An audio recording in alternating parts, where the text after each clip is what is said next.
Catch my brand new comedy special out on YouTube right now called 5836, shot at the Caverns out in Tennessee, an actual cave. You do not want to miss it. Produced by Bill Burr and directed by Marcus Russell Price. That is on YouTube right now. Share it with your friends. Also, tons of upcoming tour dates. I'm going to be headlining the Irvine Improv September 18th. I'll also be running a long set in Los Angeles, which is kind of rare. Come down and see me at Flappers September 15th. That's in Burbank, California. Reno, Nevada is coming up September 25, 26, 27, 28. And then a week in Vegas at the Comedy Cellar, October 13th through the 19th. And then back to one of the greatest clubs in America, Acme in Minneapolis. That's November 13, 14, and 15. Tickets on sale right now. And one last thing, check out my Patreon. If you love this podcast and you want to support it, obviously, you see I don't really have advertising. Check out the patreon.com/Dean Delray. Throw a $5 bill once a month. A cup of coffee, basically, to support the podcast. That's all it is. $5. It really fucking helps, believe it or not. Welcome to the show. It is September 7th, but the podcast comes out today, the 8th. So it's the 8th that you're listening to it, but it's the 7th I'm doing the intro because I'm about to go see Oasis, and I was like, shit, I got to get this thing together. I am pretty fucking fired up. I am going solo. One of the ways I love to go out.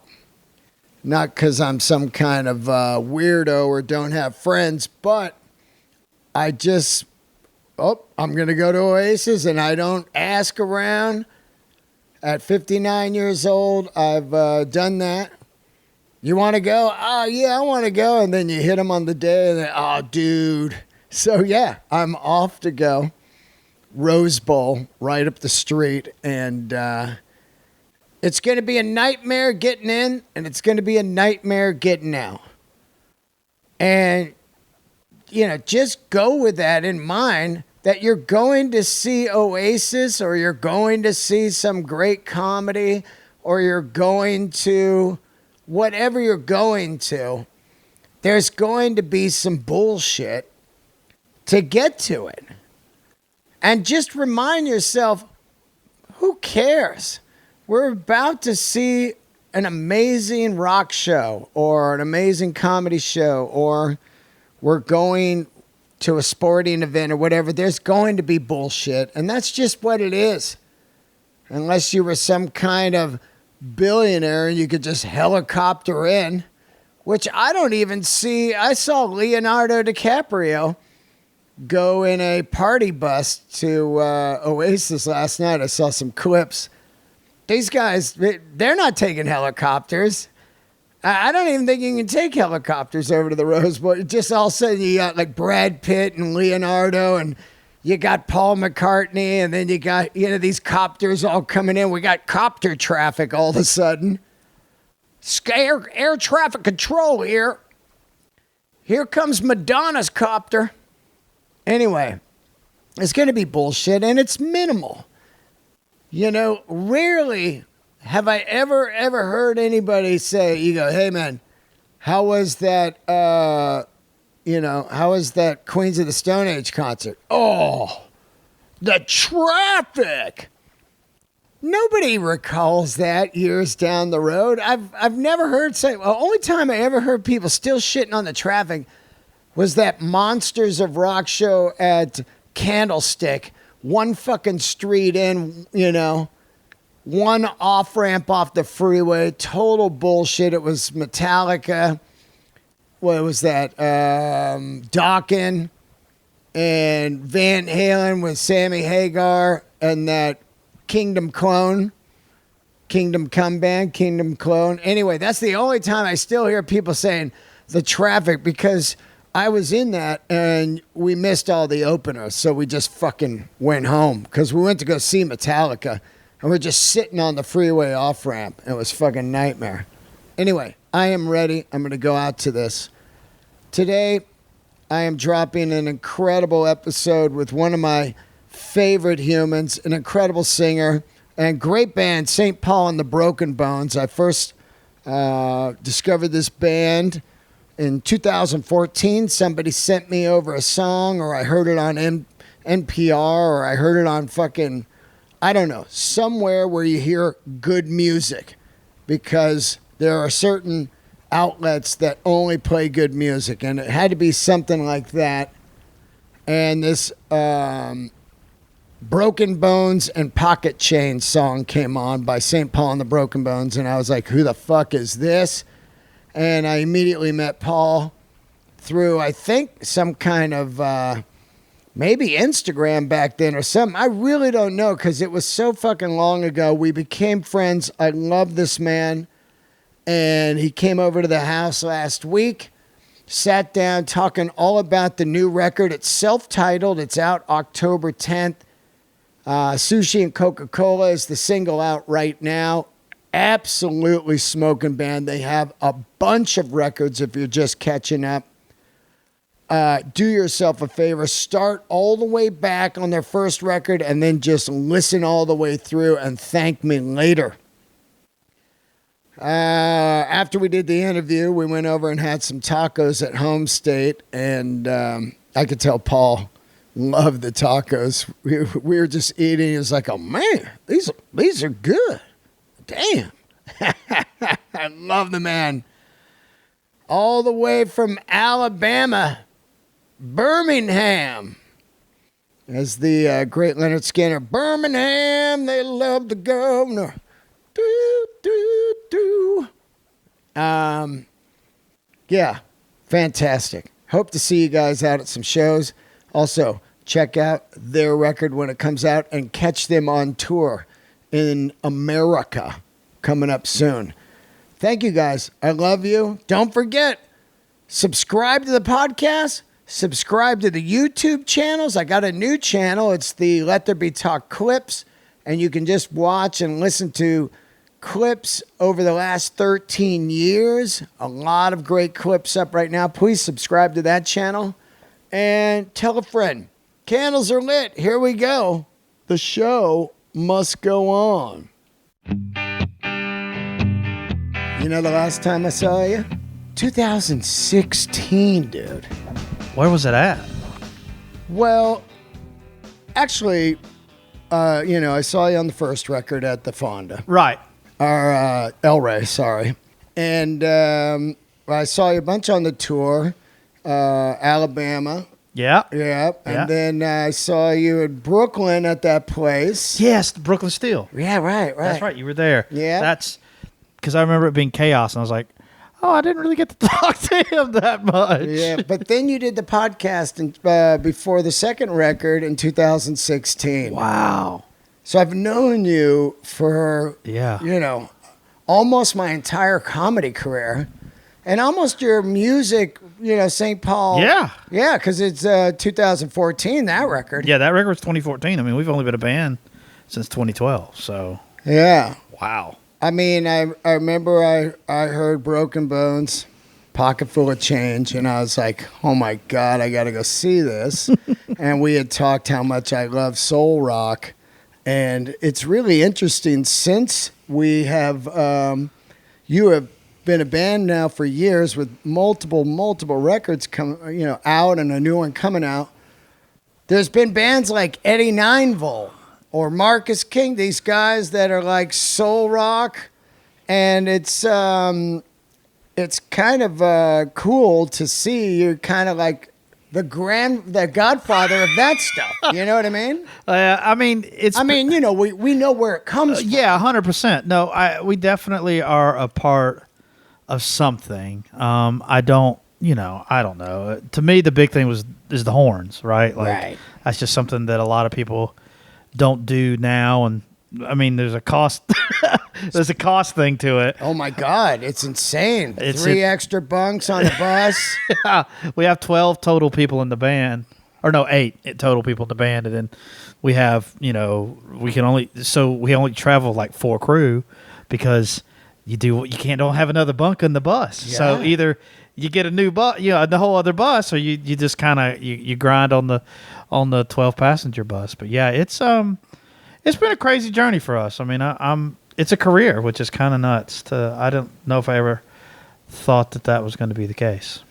Well, the amazing thing is the amount of records you put out, and anybody that would look at you, let's say on paper, 11, 12 years ago, this just wasn't a band that people are going to sign. Right. It's just the truth, You got a lot of members. It's R&B.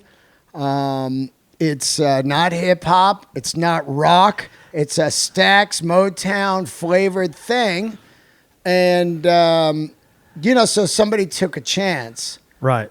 And they've been. I don't know if you're still on the same label. So right now, what we're doing. So I have a weird situation. So I have a solo thing on a label. And then the band is on. We actually own our own label now. We're doing a distribution deal with a company called 30 Tigers, and it's been amazing. I think you have to go 2 roads in our business now.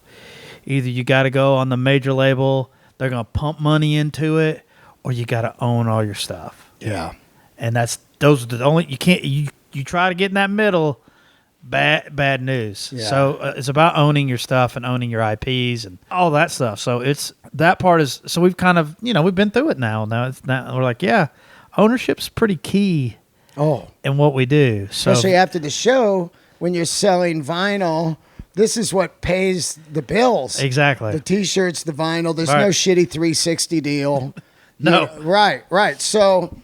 And also kind of a perfect storm because vinyl over the last 15 years has become red hot again and even lately there are just rumors of people just sick of streaming and they want to own stuff again because a streamer could say, oh, we're $20 a month now. And what are you going to do? You own nothing. Yeah. I mean, that one's tough. I mean, I don't have the same kind of vitriol, I guess, towards streaming as I think for me it does provide an opportunity for people to listen. I think the one thing you're looking at with streaming right now is just the overload. Yeah. Like how much music's on there. Like at some point.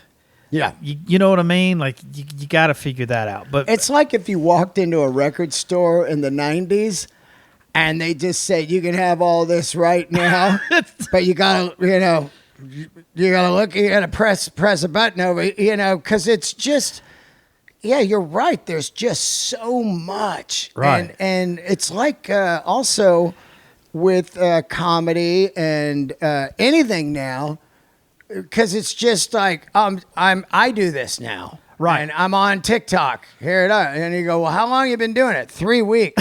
I mean, I think that's very true. Especially you see that in comedy and in music where it's like it is great to have the option. We've had this discussion so much about like PR. Yeah. Like, does that even matter now? Because now you have the same platform as anybody else, in someone's bedroom. Yep. Right? And like that's insane. Comedy, you see that too. Like all that's got to happen is a little clip has to go viral. But I do believe in like perfecting your craft and the longevity of it. Oh, also being ready in case it does go viral, because there's just a slew of musicians or comedians or anything. They go viral, and then the industry grabs them and goes, all right, we're throwing you out on a tour. And they're like, well, I only got 10 minutes, or I only got 3 songs. Right. I just had a guy on, what was his name? He, this guy, Jonah Kagan. Okay. So playing down in Orange County at the, like the outdoor mall or whatever, puts a song up, fucking, 5 billion streams or whatever. And now he's finally putting a record out. But, after that happens, you're like, oh, well, shit, I need other songs. Right.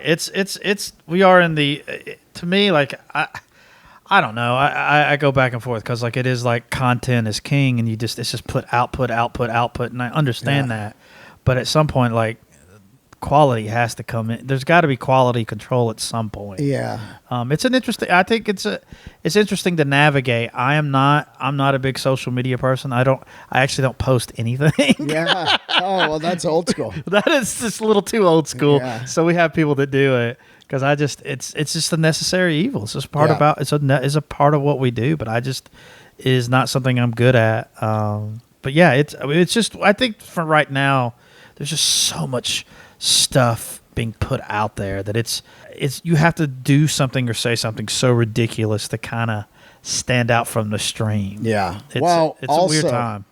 What I say is if I'm having a meeting with someone and they call what I'm doing content, I just leave because there's content and then there's art. Right. And there's a big difference. And that's not some kind of like, ooh, I'm an artist or whatever. But content is all geared around old school Kardashian bullshit. Right. You know, of like, just whatever, just turn the cameras on. Right. There's no writing, there's no art, there's no learning how to, perfect your craft and all that stuff. Yeah, I think what's hard about that, I can imagine being young right now and that's how you're having to build your career, and you have like, because all your mistakes, all your, if you're hacky stuff or whatever it is out there forever. Oh, yeah. And you just have to, I mean, it's hard to like grow that way. I think for us, we definitely are part of the social media stuff, but we've gotten to like really hone our craft. And so if something does go viral or whatever happens, if it does go viral, then you're ready. Like you're good at, you feel like you're good at your craft, or you've done a great job of building your craft.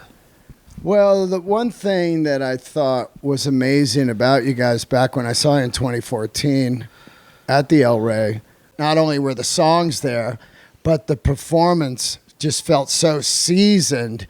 And I can't even remember now, it's been so long, but I can't remember if you were playing clubs for years and then got a deal or what happened.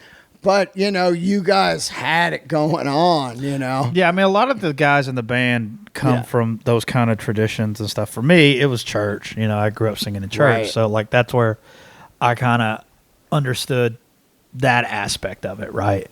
But yeah, no, I mean, the performance, I mean, that's been kind of the key. That's kind of, we've gotten to make all sorts of kind of records, and we're still standing. And so I would say it's definitely a testament to the show.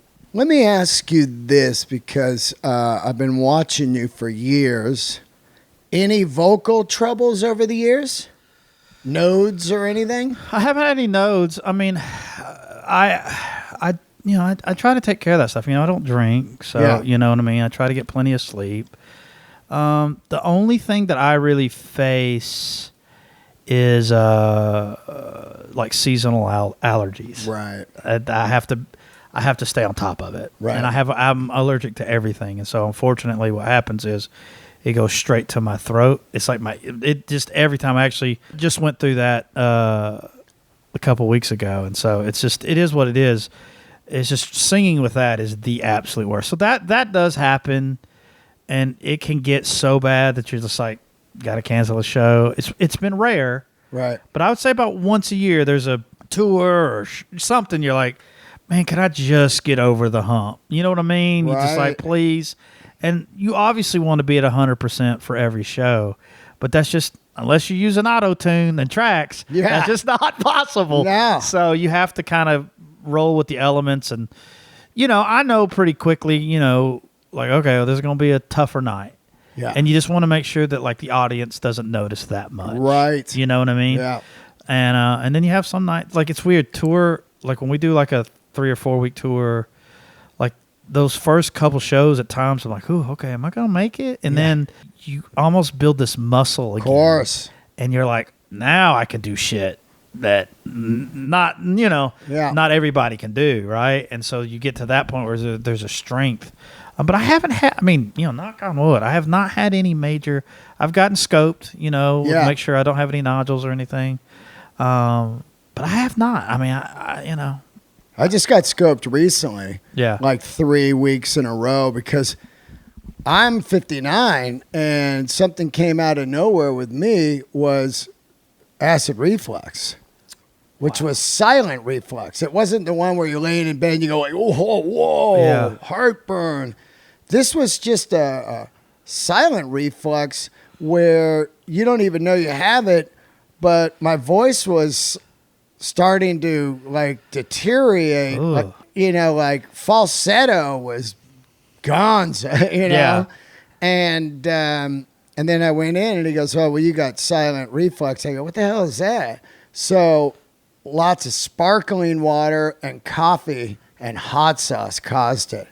I drink Topo Chico like 10 a day. Interesting. Just drink it all day, and the bubbles down there explode in your gut and blow like acid up your esophagus. Interesting. Oh, yeah. So I quit sparkling water like immediately, and it's pretty much come back and gone away. And I was kind of sleeping, tilted up.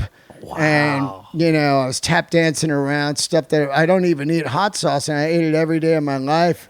For my, you know, on anything, eggs, right, yeah. burrito, steak. We're all getting older. So, yeah, I know. That's the thing, you know. And the doctor was straight up like, here's what he said. He goes, well, you know, our bodies really aren't supposed to last this long, the human back in the day. So now it just falls apart.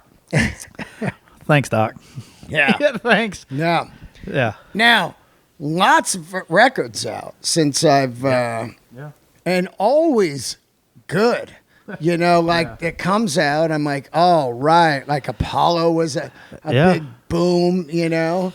And then you got, you kind of got into you went a different route, which I loved because you took a chance. Yeah, I mean, that for me, I think it's been really fun. Like, you know this, like you have a career, like you get to be retrospective about like, okay, where are we at? I think what's been really interesting is like we kind of got tagged at the beginning like, oh, this retro soul thing. Right. And so as anything, you kind of want to combat that. I don't know why, but you just want to be like, no, that's not what we are.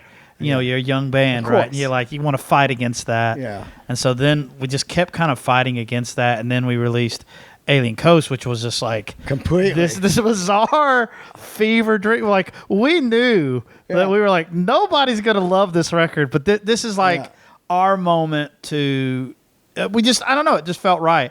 I think what's been really interesting about going through that journey, and we've had this discussion a lot. Like we felt like, you know, you're trying to be that chef of the 3 Michelin star restaurant, right? And then I think what we just realized is like, nah, I think we're cool just being the great barbecue joint down the road that everybody loves. That happens. It happens. I think it happens for everybody. Like it happens for a lot of people. But you're just like, we have found this sweet spot, like where we're really happy now, because like when you don't have any guardrails, because we don't. I mean, we could, if we wanted to make, you know, a space jazz farting record or whatever, we could go do that. Yeah. But I don't know. That doesn't excite me. Maybe in the same way it did as when the band began. Right. Yeah, and so I think we gone through that process, and now we're like, I think we're comfortable being like that great barbecue joint down the road that serves great mac and cheese. Well, I always say, you know, not everybody can be Radiohead. You know, in the 90s, everybody's like, I'm going to do my OK Computer. Right. And it's like, well, you know, you got to... They have ruined a lot of bands. Yeah, right. They have. They really have, because they have ruined a lot of bands because they got away with so much on a pop, like on a mass level. Because there were people doing weird music. There's been people doing weird music well before Radiohead. But on a mass level, like selling out arenas, amphitheaters, like no one has done it like that. I mean, Kraftwerk, you know, became big later. Right, exactly. Because of like radio, you know, like whatever, you know, but they've ruined a lot of bands. And, you know, obviously I love Radiohead, but I think it's been nice. Like, I think we're finally comfortable in our own skin. That's the best, because what you do, even especially at the time when I first saw you guys, I was like, Oh, wow. Yeah. You know, like I told you, like I way into like soul rock. It's really rare. Nowadays, there's quite a bit of it out there. There is. There's a lot out there. That's what we were kind of, and so we, like I said, we really, I know with this next record, like we definitely were like, okay, like this, what are we good at? Yeah, like, Sushi and Coca-Cola, definitely right there. There it is. Yeah, there it is. I mean, Fall Moon, we just released the whole record's that way. Yeah. And the whole so we totally did this thing where we were like, okay, like because we'd made very like left of center records, like we knew it would alienate the audience, and we didn't really care because I mean that's you don't. Yes, you want people to like it. Yeah. But you don't really do it for if that's your main your main outcome. Yeah, get out. Then get out. Yeah. Like because I mean it's not then you're no different than the Wells Fargo down the street. You That's just like it. you know That's what I mean? it, yeah. You know, and so for us, like but it kind of all kind of aligned to where I was working with this guy in London named Egg White, and we were making some music. I was like, man, I really just got in love with the idea of songwriting. Yeah. Like just like from a classic sense, not modern necessarily, but like classic, like great songwriting.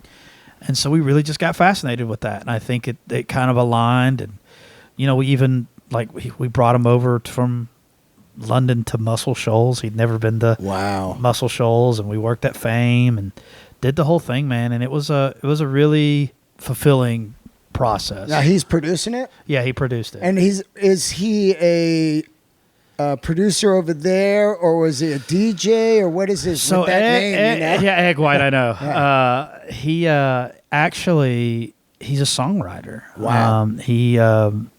He it's a weird situation. I was working on another thing, worked with him, and really like you just know when you work with somebody and there's chemistry. Oh yeah. You know what I mean? And Oh, it was yeah. just like it was peanut butter and jelly. Yeah. And I was like, man, this is and so we wrote a couple songs, and I showed the band eventually, and the band's like, man, these are great. Like, we need to figure this out. So the band wrote some songs. I wrote some song with Egg, and he hadn't really produced, but he was making these demos. And we're like, man, these demos sound pretty great. Oh, I love that. You know what I mean? And they always have the fire because you think it's a demo. Exactly. It's You're like yeah, these you're not demos putting sound really great. So what do we do? So I say, hey man, you know he doesn't leave London, you know, or he doesn't come overseas to produce or do that. I think he said he hadn't done a band since the 90s. Wow. Who did he do? I can't remember, but he's worked with like Yeah. Adele, Amy Winehouse, yeah, you there know, you go. like Yeah, really yeah. like Yeah. The good really stuff. stuff well beyond us. Yeah. But he was just and so when we brought him over, and it just clicked, man. And he was it really was kind of like having a ninth member, and man, it was a great experience. But he's crazy. Yeah, he's crazy. yeah. He's crazy. Like he'd never had pork rinds before. Oh, well, that's because they're smart in London. They don't- Exactly. They don't want their people dying. Exactly, but he had pork rinds. He opened up a bag one time in the control room, and we all had to leave. It was an awful smell. But I think for him, he was just like it was a cultural experience. For him. Oh yeah. But Especially. the band played live, played in the studio. Like we built it from there, and like we hadn't done that in a really long time. And Yeah. you know, we had done it kind of bedroom demo style, and it felt really good. And it's going to be really interesting to see how this all works. But I mean, we're happy, so I mean, that's all that matters. That's great. All the same guys? It can't be, right? So we have a different drummer. Right. It's always the drummer. I love it. I love them. I you know. Oh, I get it. I'm just saying. you know. Yeah, the drummers are tough, man. It's They are. It's a tough. You know, it's a tough thing to navigate, especially like because if you want to do a different style of thing, like Right. you know what I mean. But no, we've had Kevin on board since 2018, so he's been in the band longer than the other guy. So So that's the only change? I'm trying to think. That's incredible, actually, because it's such a big band. Yeah, Because, after a while, people are like, yo, man, I got like 4 kids now. I didn't know we were going to be together this long. Or, hey, I got this great job and the wife wants me to be home. That's yeah. I mean, we changed trombone players, but you would have seen us in 2015, and then added the sax. But yeah, I mean, yeah, it's still it's weird. Like we've been able to through sacrifice. Yeah, we've been able to kind of keep everybody happy, and I've just learned like you have to sacrifice publishing, you have to sacrifice. Yeah, I get it. You know what I mean? Yeah. That's how you keep a band together. You got to cut people in. I mean, as much you can tell them your family and all that stuff. Yeah. But if you cut them in, then they feel like they have a piece of it, and they do. They do. They literally do. It's like stocks, man. Yeah. Those people that worked at Apple at the beginning, they got cut in. Yeah. And they stuck around. Because I always had a rule when I played music. If the people are there at the rehearsal or in the recording room while we're creating, I'm telling them, like, okay, it's D to G to C. Right. And but a guy comes up with something, oh, fuck yeah, change there. It's the dudes that go, hey, you got this. I'm going to head home and just hit me later. Those are the guys that are out. Yeah. But the guys that are grinding it with you at 6 a.m., Yep. and you go, shit, we got something here. They're in. Yeah, I agree. I mean, I think that's but that's a sacrifice you have to make. And, and I think that's how, when we wrote this record, we kind of we all met in Muscle Shoals. Yeah. And all 8 were there, and we had a rule. And I said, this is how it's going to be split, and everyone was cool with it. Yeah. And so what that creates is an atmosphere of like, we're not going to sit here and count who's coming up with what. No. You know what I mean? It's just like this is a free atmosphere to say as you say your piece and create. Because, we don't deal with this as much, but there are times you're in rooms where like people, they want their cut. And they're like, and it's like, well, if you're bringing that into, like, it's hard to. Yeah. You can be clinical like that. Yeah. Hey, man, I said change to that chord. And then it gets into that weird stuff. You just like it really does. You start okay, all right. The bridge is 20%. I know. It's so like no, man. I don't. Let's just. But if you just go in and go, we're a team on this record. We're all getting a piece. Then people are like, man, this is cool, and they're not. There's no animosity later down the road. No, there's not. That's to me that's the best way. Yeah, and you're splitting a penny anyway. So am I really gonna punk somebody out for 5% or something? I know. You know what I mean? Like, is it worth it? Yeah. Usually it's not. I mean, and they're there with you, man. This is it's harder than ever. Yeah. These days to tour. Oh, dude, it's.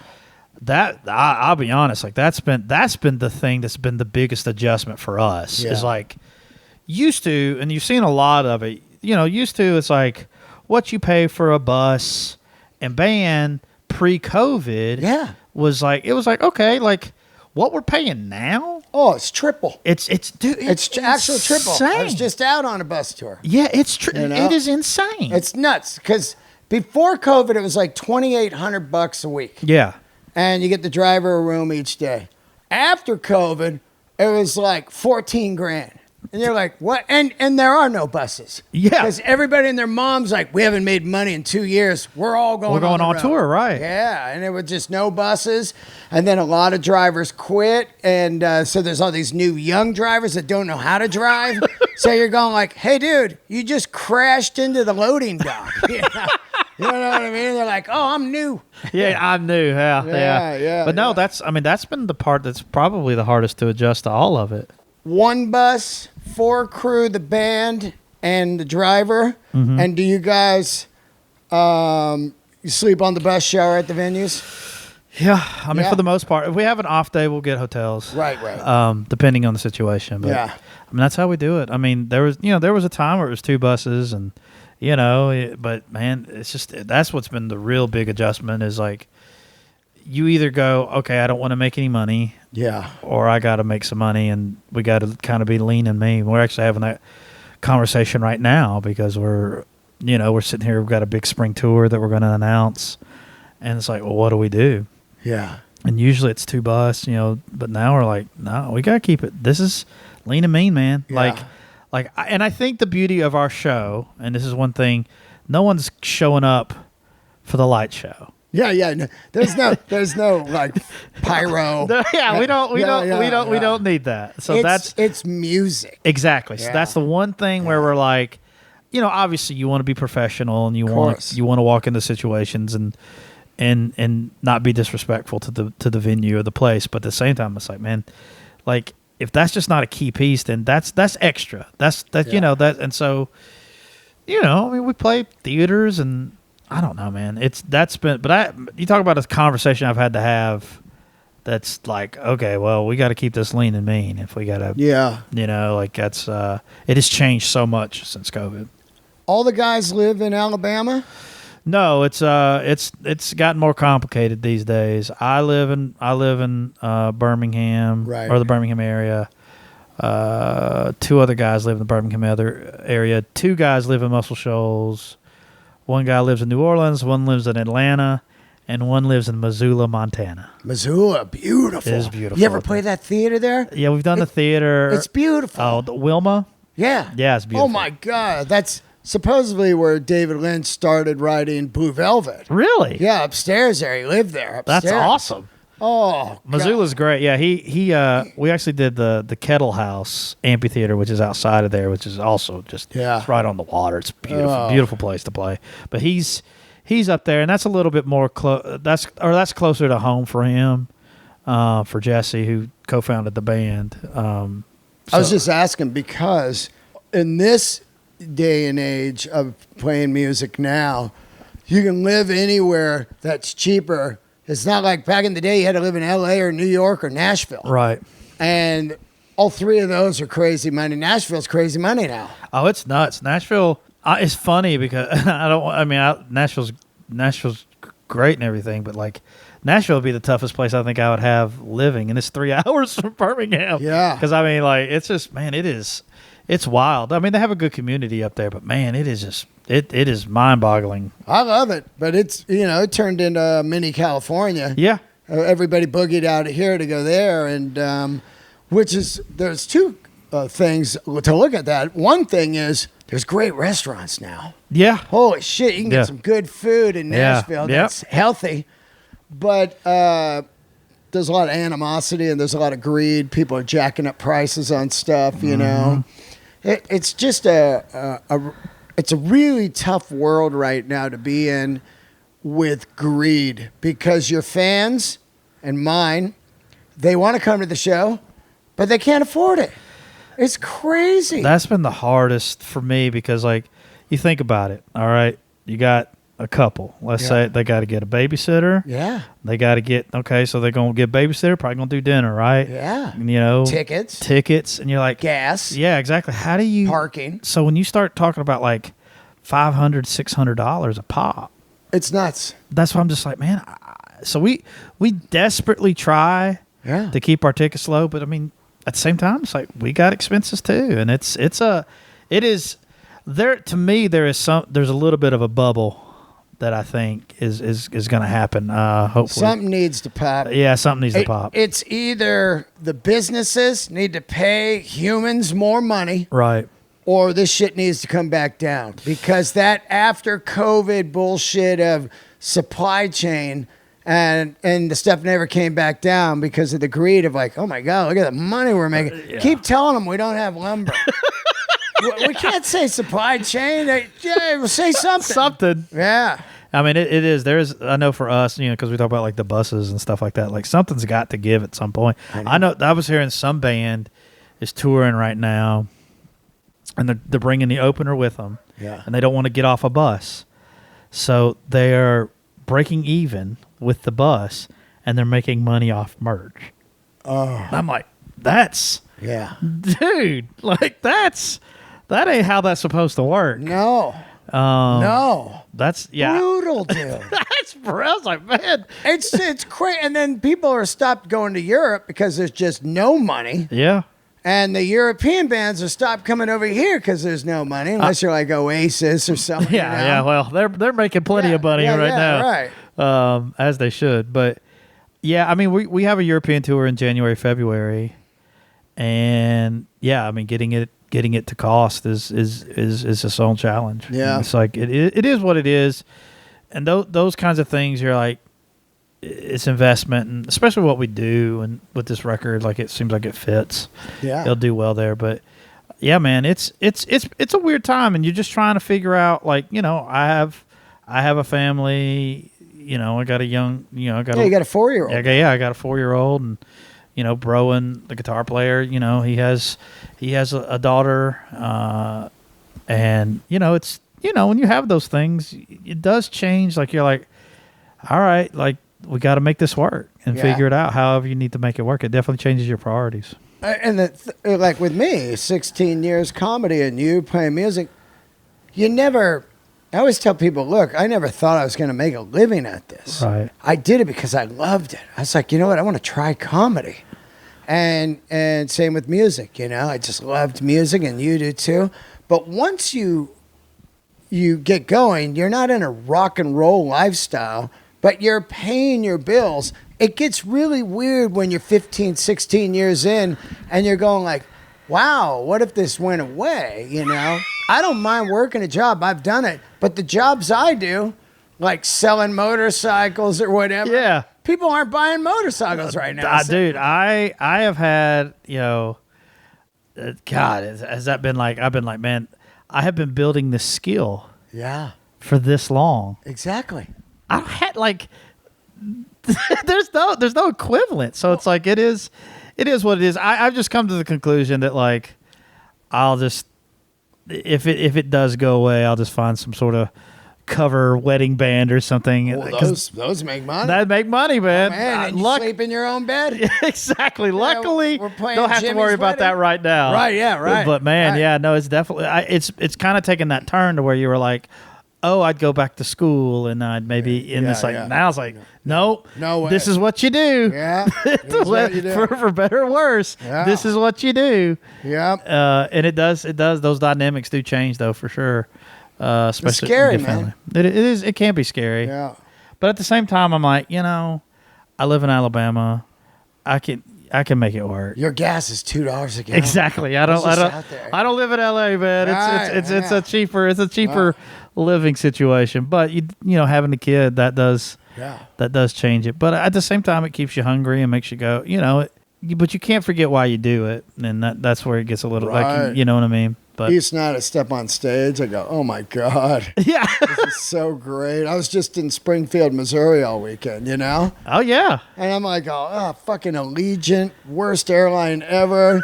They got no amenities at all. You're just sitting on I don't think I've ever flown a Allegiant. I know. I had to, because it's the only one that flies direct there. The seat felt like I was riding a surfboard. Just rock hard, zero TV, zero Wi-Fi, whatever. It's like flying in the 60s. But as soon as I get to the club and it's packed and the people are dying, awesome. I go, oh yeah, what was that? Oh yeah, Allegiant. I don't care about that. That's the best. Yeah. I mean, that's the best feeling. I mean, man, that's a good feeling. Yeah, that is a good. You're right. Like, it's when that club's empty. That's man, dude, that happened last weekend. There's no rhyme or reason. I was in Sacramento, 3 shows packed. I got to do 5, 2 empty. Ooh. Like 27 people, and I'm running an hour. But I'm giving them the hour. I'm not going like, this is bullshit, this sucks. No, I'm not doing that, because they paid, like we said, babysitters and everything. And sometimes those become gold. You're like, holy shit, I was judging this as killer. It's funny. You do have those moments sometimes where you play a show that maybe isn't sold where you'd like it, and you're like, man, you're dreading it. Yeah. Because the ticket count, and you're like, oh, it's gonna be a tough night tonight. Yeah. And then it ends up being a lot of fun, and you're like, oh, because I do think what happens with that sometimes, you remember that you love playing music. Oh, exactly. Do you know what I mean? Something funny happens. Something on funny stage. happens, or Yeah. like that's.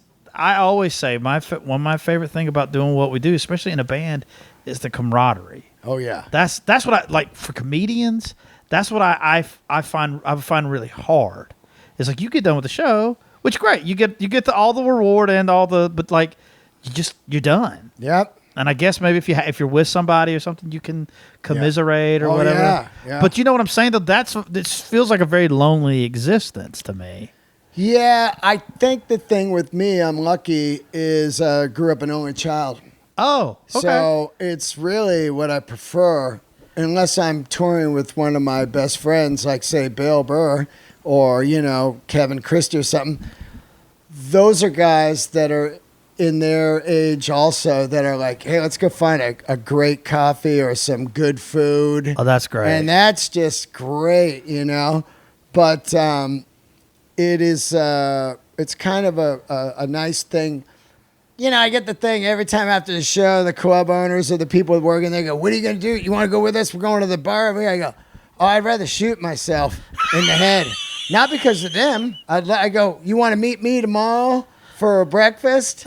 Because I'd love to hang with you guys, but I want to do it where we're not yelling over. That's fair. Fucking Motley Crue in the jukebox. That's totally fair. Yeah. Well, I don't drink, so that's not I don't either. That's not an aspect of my life. I don't drink it at all, and I love sleep because my voice. Yeah. I just did 2 1-hour shows. I got to go lay down. I hear you, man. That's what, man. I've always been like, I know drugs is a big part of it, but I've been like, man, how do people like get into shit after a show? I'm like, I'm exhausted. Oh, yeah. I feel like I get hit by a truck. So I'm like, oh my God, especially the way you perform. yeah, I've exactly. seen it, Yeah. So I was like, man, I don't know how people do it. And but, it's mental too. Yeah. Because you want to give them the best. I'm locked in. That is the biggest struggle I have is like, maybe you're not having the best vocal night or whatever, Right. but I still want them to Yep. get it all. And like sometimes that ain't the best philosophy when you got to play a show the next night. Yeah. But you're like, I'll worry about the next night. The next night. Yeah. But yeah, that's the one thing I've always with comedy I've always been fascinated by, because for us, like, we get done with the show, and if something funny happens or someone hits a bad note or whatever, you're laughing on the but yeah, we're bus. always giving each other shit or Yeah. laughing or whatever. And like not having that, I think I would have a hard time. I think I'd have a hard time with, because there was like talk of me like doing a solo thing. Yeah. And I was like, and I talked to my wife about it, and she's like, the problem is like you can end up doing the same thing that you're doing now, because that's just a part of the thing you like. Right.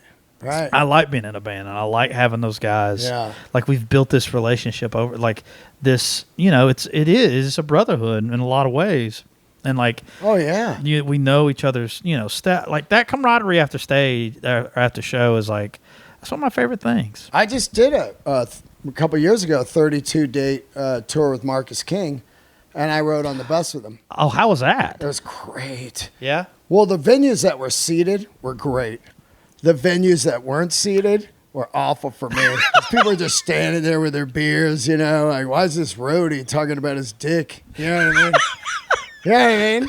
It's like, and I've told that story many times, but it's it put me right back into that rock and roll world, And they had an extremely cool rule.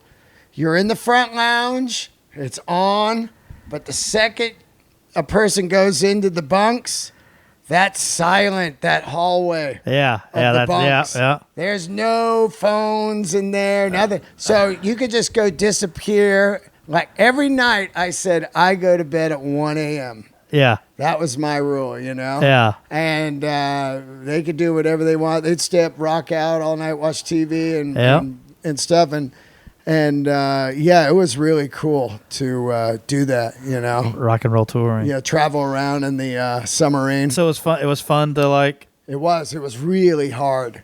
Yeah. And there were points where I was like, man, this is tough. Yeah. Sometimes you're not doing comedy. You're just combat. Yeah. That's what I would wonder. We actually, we did something really interesting. We had a professional wrestling open up for us. Whoa, wrestling. At wrestling in Atlanta. And it was interesting because people didn't, we thought it was hilarious. And the grand finale was us. We did like the mass wrestling? Oh yeah. Pro wrestling, like ring on stage. Yeah. We played on the ring after they got done. Like it was cool. It was a really unique thing because like we've been doing this for a while. So it's like want to do something different. Gotta try different things. You've got to try different things. That's what Marcus was about. He's like, let's do it. That's what I'm saying. Like great. Comedian makes more sense than a professional wrestling. They did it ring. in the 70s like crazy. Yeah, I know. Yeah. I know that they've done it. I've actually thought that wouldn't be the worst idea. But what was interesting, though, is that people didn't know how to react to it. Yeah. Because it was, first I was out of an element. Yep. And, like, what was funny is, like, you know, because I'm a huge pro wrestling fan. Yeah. When people like doing the bad guy, the heel stuff, and they're doing the good, the crowd didn't know. Yeah. So they were just confused, and they'd clap when the bad guy was like choking. You know what I mean? Like it was Yeah. just so interesting Well, watching. it's the same with comedy. Yes. The crowd, I might not be their flavor. Right. Also, there was families there. And I'm up there doing some cocaine jokes and stuff. Because you forget, you're like, oh, well, there's going to be like all age. I'm used to doing comedy in front of a comedy crowd. Right. And so, yeah, it's the same thing. You got people that are looking at you. You'll get some people that are into it. You'll get some other people that'll talk through it. That's that. Don't talk through it. Yeah, I know. That's the one. Like, Yeah. Silence is fine. Yeah. Don't talk through Just it. look at your phone. Yeah, just okay, that's fine. It's gonna be I gone. mean, that's. I think it's the great Nick Cave. I think I heard Nick Cave quote. I'm going to attribute to him. Like, you walk on stage feeling like a god, and then out of the corner of your eye, you see someone yawn. Yeah. And it just destroys everything inside of you. You're just like, when I see somebody like on their phone, front row, I'm like, what are you doing? I know. You paid a lot of money to be here. It's crazy. And I'm like, just go to the back. Yeah. And like people think you can't see them. Like I have this like, there'll be like management people or people like that. And I'm like, I can see you. Yeah. Just go backstage. Just go. Just leave. Yeah, Or leave. just- Because I know the industry. They're like, oh, St. Paul's coming. We got to go down there. Let's go down Yeah. there. We'll go down for like 3 songs. And then they got their miserable face on. But then when they see you, they're like, God, that was great. That's Loving like- the new stuff. Loving the new stuff. I love it. Oh, my God. That's what I was like, I can see you. Yeah. I know you think I can't, That's what but I always say. I go, I'm not a hologram. yeah. I can see you. I can see you. Yeah. But I always found that fun. That's interesting though. But it was interesting having that experience of like something different to open up the show. Yeah. We had like marching bands open up before, which was Right. a really fun thing to do. But it is funny like when things are out of their element. I would imagine that the comedy thing I think would be interesting. I opened for Metallica, and that was crazy. Wow. But they were really cool. Marcus was cool too. He got the word out. But Metallica, I just did their 40-year anniversary shows. It was just 2 nights. Yeah. On their fucking Instagram, made a whole kind of biography of me. That's awesome. And put it out like, this is who we're going to have open. That's awesome. You know, and just so you know, when you're coming, you're not, you know. But I always say I wouldn't do it again, and then if Marcus called or somebody called, I would do it again. Yeah. Because if they're, I'll tell you, I did it with Jay Buchanan from the Rival Sons. Yeah. And when it's an acoustic show, man, it works great. Interesting. There's seats. Yeah. So I come out, I riff, do comedy, and then the people are seated. Right. So they're like, oh, I'll check this out. And you get them laughing at the beginning, they're in. Yeah. Like the Ryman was fantastic. The Beacon was fantastic.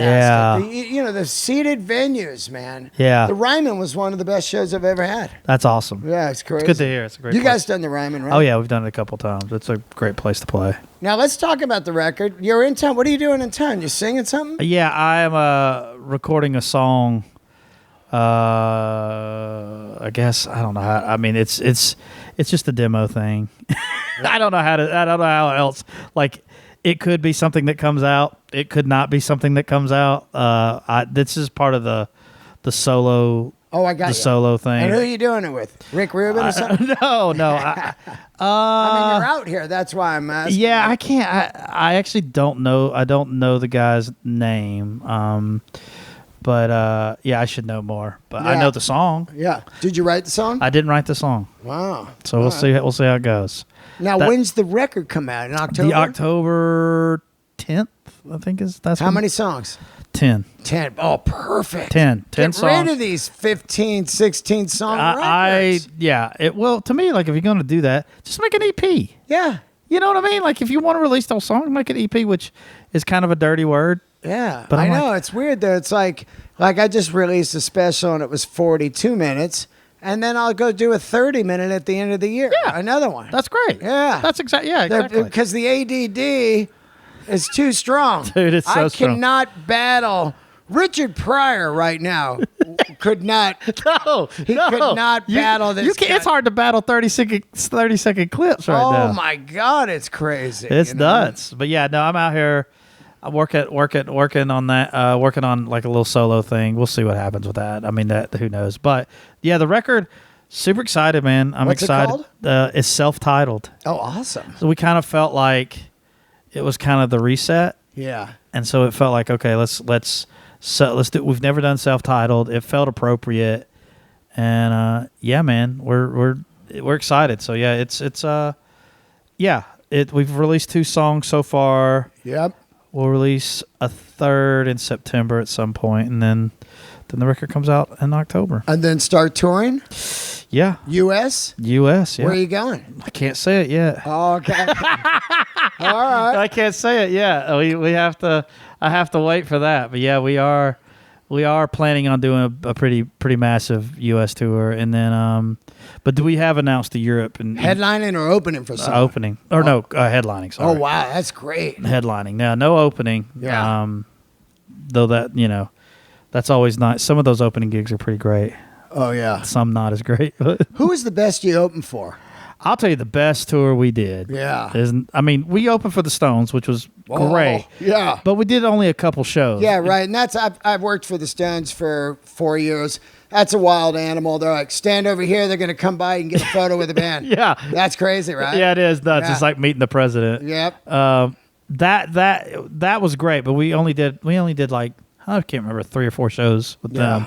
We did a tour, and it was with Hall & Oates. Oh, killer. That was like my favorite open. It was the best because Well, that audience loves that. well, that's what I'm saying. Like the audience was great. They were very receptive. You played 45 minutes. Yeah. Like you did sound check at like 5:30. You played at 7:30 for 45 minutes, and then you're done. Yeah, I know. It was amazing, and we got paid well. Yeah, I know. I was like, okay, Yeah. I could do this for the rest of my life. Well, that's funny you say that because there's this stink.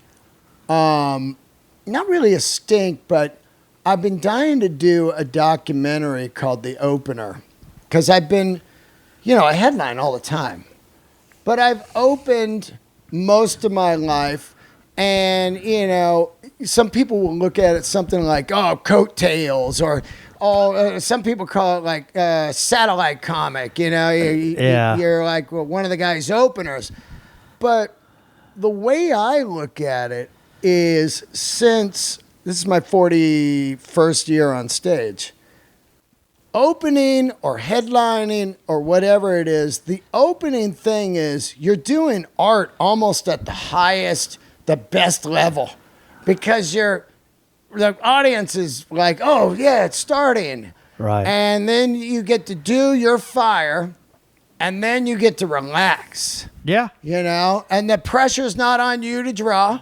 Dude, that is the one thing, like that tour especially, because we were playing in these like hockey, like minor league hockey Right. arenas, and they would be full, and it was like, and their show was great, and everybody was super nice. It was, man, I was just like, this is it, because you don't feel that there's a lot of The pressure of I filling look it. at all of our ticket counts Dude, all the time. I do it all day, every fucking day. And it's like, it's brutal. It's brutal. It's It brutal is. because, like, if you have, and then you can get in your own head about it, where you're like, well, what's going on? fucking done. Yeah, we're done. And then the Live Nation or whatever, they go, hey, this is just how it is now. After COVID, no one buys tickets till the last 4 days. Yeah, dude. But then you get like venues that are like, well, we're going to cancel. There's no ticket sale. Yeah. It's like, well, I heard they sell them the week up, and then you're doing everything you can, but you're battling an algorithm. I made a video saying I'm coming, but only,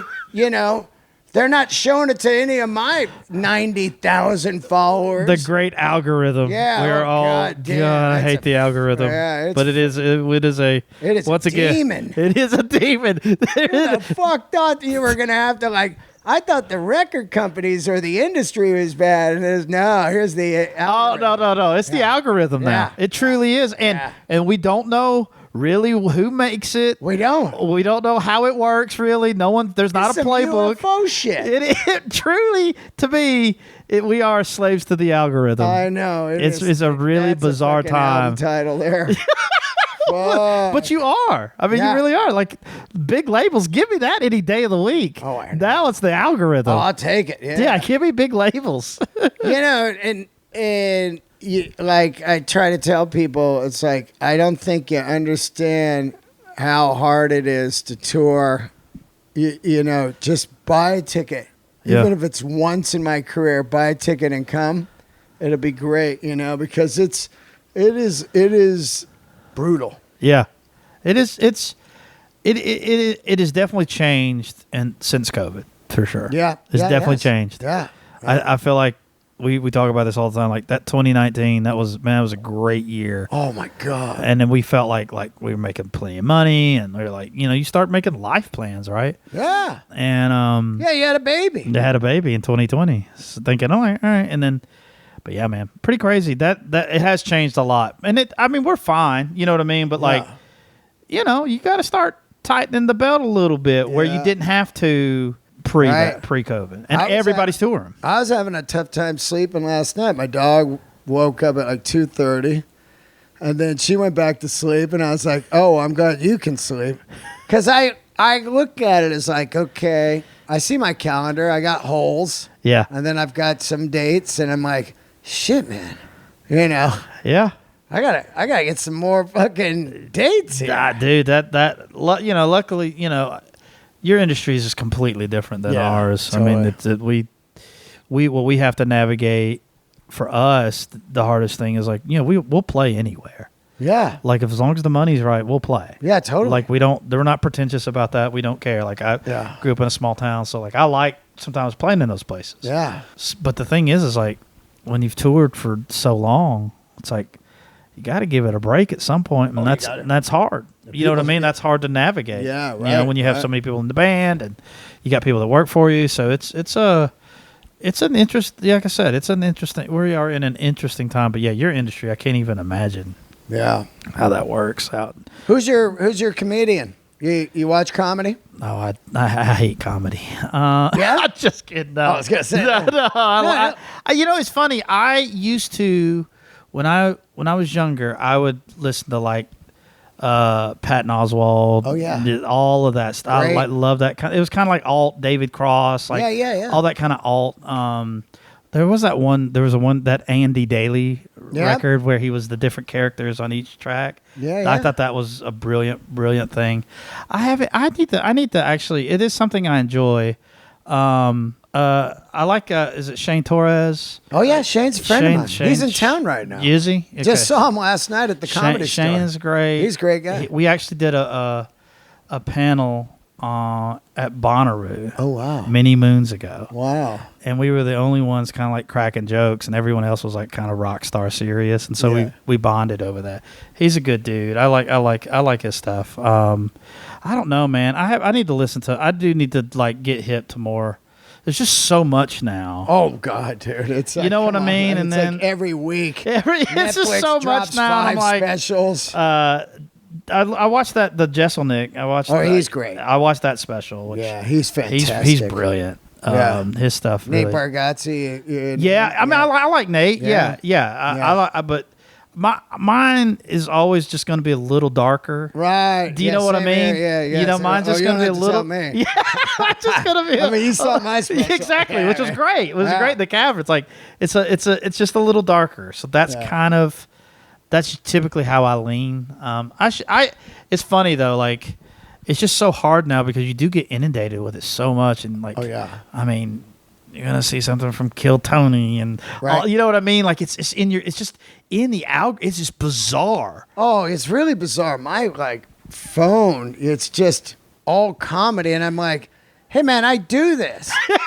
Fix my algorithm. I don't. Man. For Give me some more. Give me cars. some variety. Yeah, give me some cars and food and exotic locations. Exactly. Like yeah. So I could fantasize about being a billionaire. But yeah, I did watch. Yeah, I watched that. I watched the Chappelle specials as well. Right. As everyone did. Yeah.